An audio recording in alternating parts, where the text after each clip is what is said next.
As I walk in this long, overgrown, abandoned, disappearing building, it's hard to imagine that this building was once the first African American hospital in the state of Mississippi.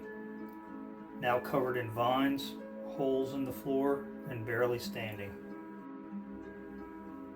The Afro-American Sons and Daughters Hospital was significant at a statewide level in the areas of health, medicine, and Black ethnic heritage because it was the first hospital built in Mississippi specifically to serve African Americans. It was one of the most important medical facilities in the state for African Americans during that period. It was operated as a hospital from 1928 till 1972. The Afro Sons and Daughters Hospital opened its doors on December 27, 1928.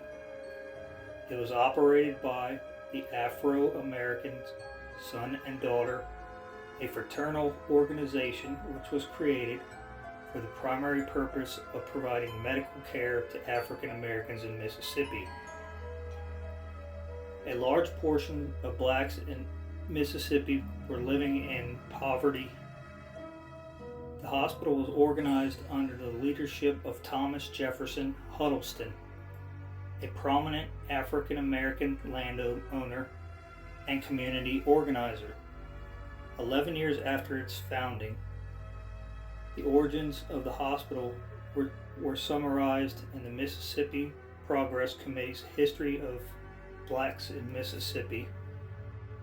The hospital was part of a fraternal and benevolent order, the Afro-American Sons and Daughters, and was born in the fertile brain of Thomas Jefferson Huddleston, one of the largest and most successful black landowners in the state of Mississippi, a foremost layman of the Baptist Church and one of the best organizers and men of affairs of his race in the South.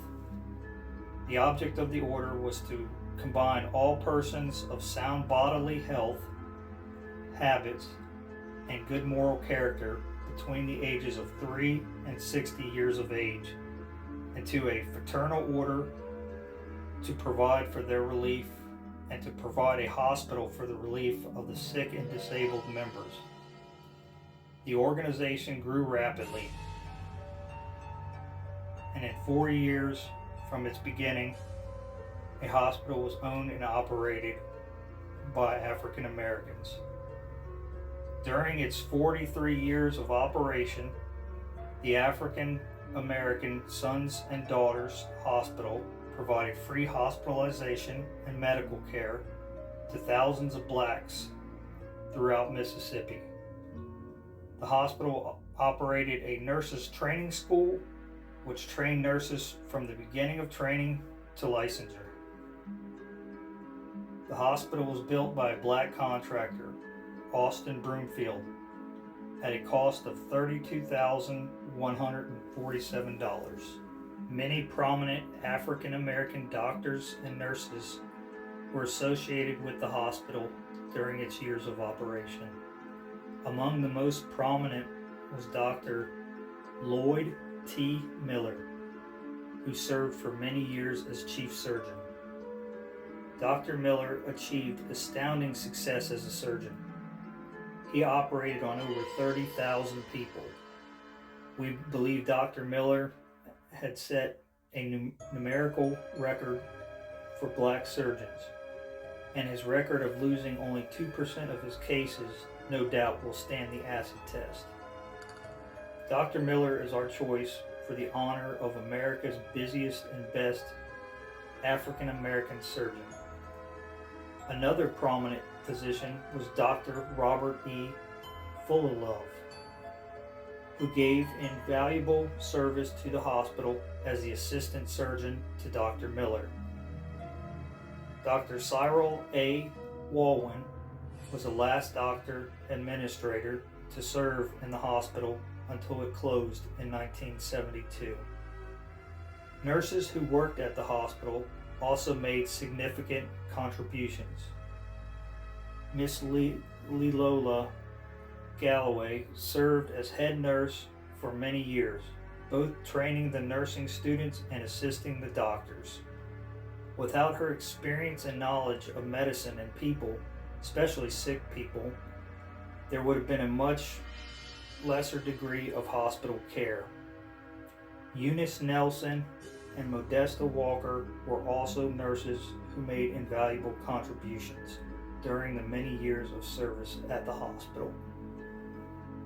The Afro-American Sons and Daughters Hospital once stood as a testament to Black social and economic solidarity and development in Mississippi during the era of racial segregation, and to the achievement of excellence in the midst of adversity in the areas of medicine, education, and community service.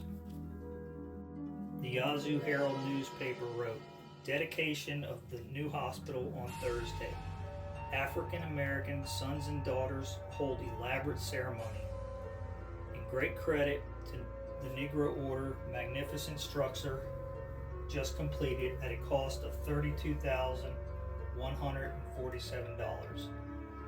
An event of interest to the colored race and of more interest to members of the Fraternal Order of Afro-American Sons and Daughters was the formal dedication Thursday, December 27th, of the magnificent new hospital just completed. Nearly 3,000 were present at the dedication service and participated in the ceremonies that marked the event. The dedication was held at St. Stephen's Church and began at 11 a.m. and an elaborately arranged program was followed.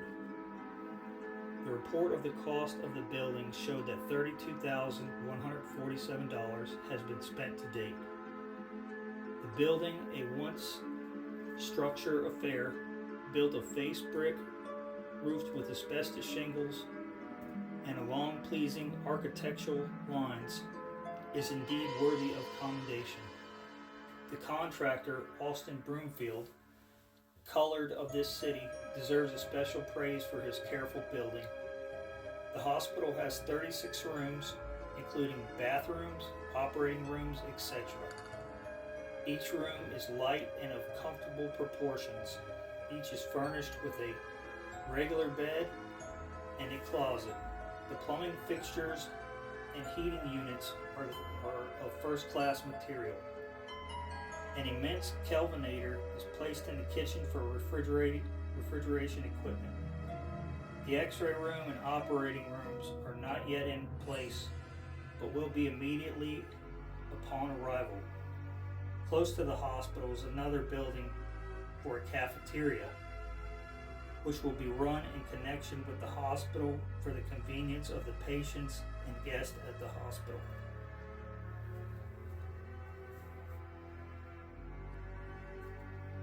The speakers on the program were Honorable R.R. Norquist, Honorable Barber, and Honorable Campbell. They paid tribute to the energy and capability of the leaders of the organization and pointed to the rapid growth of the order and the pride of the city. Following the ceremony, an automobile parade wended its way to the hospital, which was open for inspection. Baskets of flowers and donations of linen were received as the day's shadows lengthened into the evening. The hearts of the joyful members of the Afro-American Sons and Daughters were happier than they have reached one of their goals and ambitions.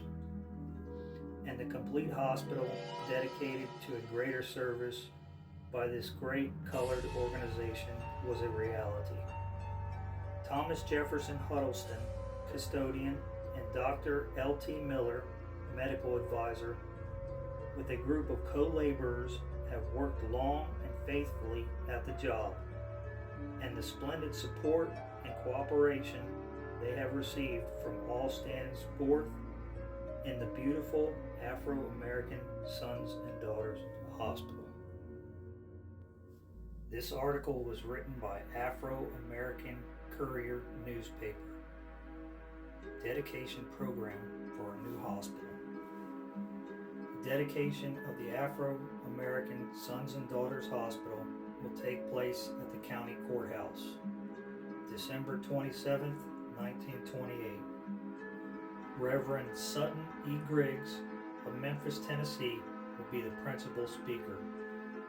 The Mound Bayou Band will furnish music for the occasion. Everybody is invited. A special invitation is extended to all lodges to be present. Special preparations are being made to serve lunches to all members wearing the Afro badge. There will be an auto parade from the courthouse to the hospital, conducted by the state marshal. Signs will be given by Thomas Jefferson Huddleston while the band plays No More. A photo will be made of the hospital with all of the Afros standing in front of the building. There will be 2 or 3 decorated cars in the parade, and all others will have United States flags. Thomas Jefferson Huddleston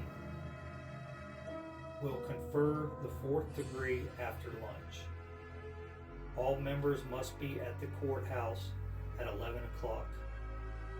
A special invitation is extended to our white friends to hear our program. Regular membership drive all day. All financial secretary and president may bring 5 new members at $1 each and receive $2.50 in gold. 500 new members are expected to join. Flags and badges will be on sale at the courthouse. Open for inspection of whites. Several of our white friends have signified their desire to make contributions of linen for our new hospital, and we have decided to have the hospital open for inspection all day Wednesday, December 26th, for inspection of our white friends and those who desire to do so. They may leave at the hospital any donations of linens for the hospital that they desire to give. For nearly 40 years, the Afro-American Hospital in Mississippi was a leading health care supplier for blacks. It was founded in 1928 by the Afro-American Sons and Daughters, a black fraternal society, and provided a wide range of medical services.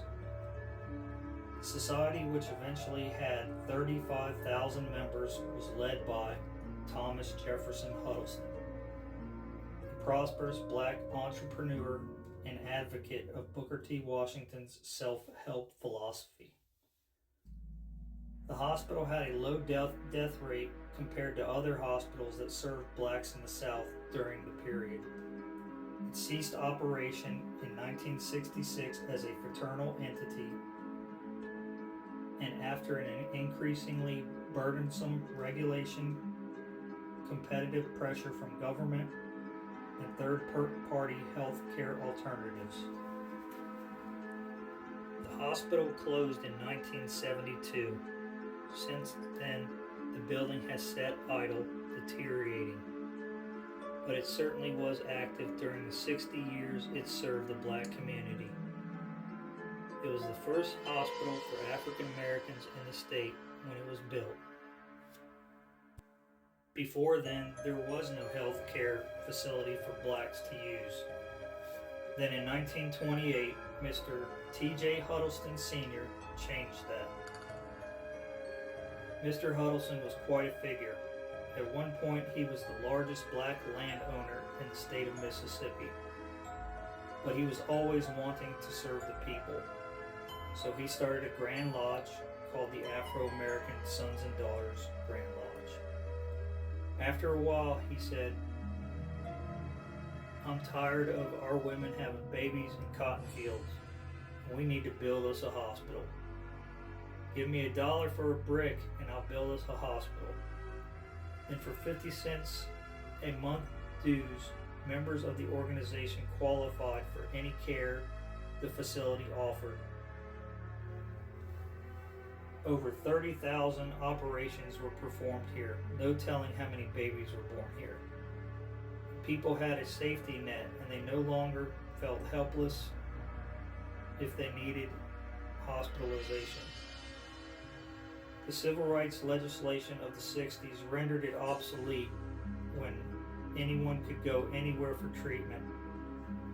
But now, a new Afro-American Sons and Daughters Hospital Association is trying to raise over $1.5 million to restore the old building and turn it into a museum, daycare facility, and perhaps even an outpatient clinic. That was in 2006, and I don't believe that they raised enough money because no restoration has taken place as of yet, and the condition of the building is in steady decline. I just want to thank everybody for watching. Please like, share, and subscribe. Thank you. Take care. See you on our next adventure.